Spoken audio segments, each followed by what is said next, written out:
सूरी सॾु थियो कहलदी जहिड़ियूं वञण तित पियो नालो नींहुं गिननि जी। शाह लतीफ़ जे मेले जो जेको आहे सिलसिलो हले पियो थो। शाह लतीफ़ जो उर्स अचण वारो आहे, तक़रीबन सुभाणे आहे। पर शाह लतीफ़ जे मेले सां गॾु असांजे हिकिड़े महबूब सियासी कारकुन शागिर्द अॻवान शहीद नज़ीर अब्बासी जे शहादत जो ॾींहुं बि आहे।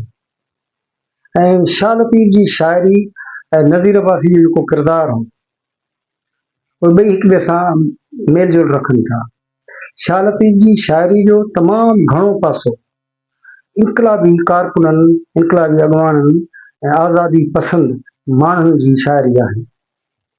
इनकलाब ते मुख़्तलिफ़ दौरनि में ॾाढी पाबंदी रही आहे, ख़ासि करे जॾहिं दुनिया जे मुख़्तलिफ़ मुल्कनि में मार्शलाऊं हूंदियूं आहिनि या हिकिड़ियूं दरंदा सिफ़त माण्हुनि जूं हुकूमतूं हूंदियूं, अॻवाननि जूं हुकूमतूं हूंदियूं, तॾहिं इनकलाबी सियासत ऐं इनकलाबी अदब ते पाबंदी हूंदी आहे।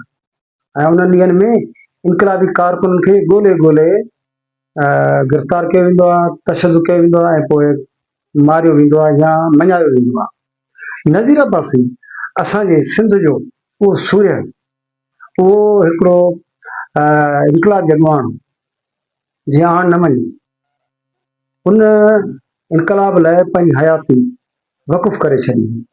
ऐं उनजो जेको फ़लसफ़ो इहो हो त सिंध जा माण्हू, पाकिस्तान जा माण्हू सभु जेके मज़लूम माण्हू उहे गॾु थियनि ऐं पंहिंजे हक़नि लाइ जदोजहद कनि। हाणे इहो ॾोह कोन्हे, इनकलाबी आज़ादी माण्हुनि, इनकलाबी जदोजहद करणु, इहो ॾोह कोन्हे को, पर असांजे मुल्क में तन ॾींहंनि में तमामु वॾो ॾोह हो।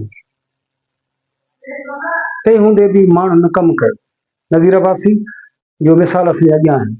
ढिघो अरसो जेल में रहियो ऐं उन्हनि सां गॾु जेके ॿिया माण्हू रहिया, उन्हनि सम्झो त या त गीसीनामो लिखी ॾिनो ऐं उहे निकिरी आया। पोइ वज़ारतूं माण्हू अलाए छा छा कयूं, पर हीउ शहीद थियो, हीउ क़तलु थियो, हिन आण न वञी।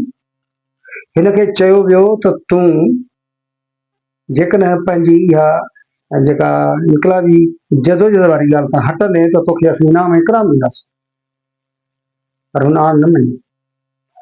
हुन चयो ईअं त मां जदोजहद जारी रखंदुसि, अणथक महिनत कंदुसि ऐं पंहिंजे अवाम खे आज़ादी ॾियारींदुसि। कंहिं बि सूरत में इनकलाबी जदोजहद तां हथ न खणंदो। इहा हुई उनजी सियासी जदोजहद ऐं उन तां हू कुर्बान थी। ऐं उन दौर में हुनजी जेका सियासी जदोजहद हुई, उनजो अखियुनि जो शाहिद आहियूं त हू हिकु त तमामु वॾो ज़हीन ऐं वॾो पढ़ियल हो। ऐं उन पढ़ियल माण्हू हुअण जे करे हुन पंहिंजी इनकलाबी राह तां न हटी ऐं सदाईं लाइ अमर थी। नज़ीर अब्बासी जी जेका जदोजहद हुई, उहा माण्हुनि सां गॾु उन्हनि जी अॻुवाणी करण बजाए हू कारकुन थी हलंदो।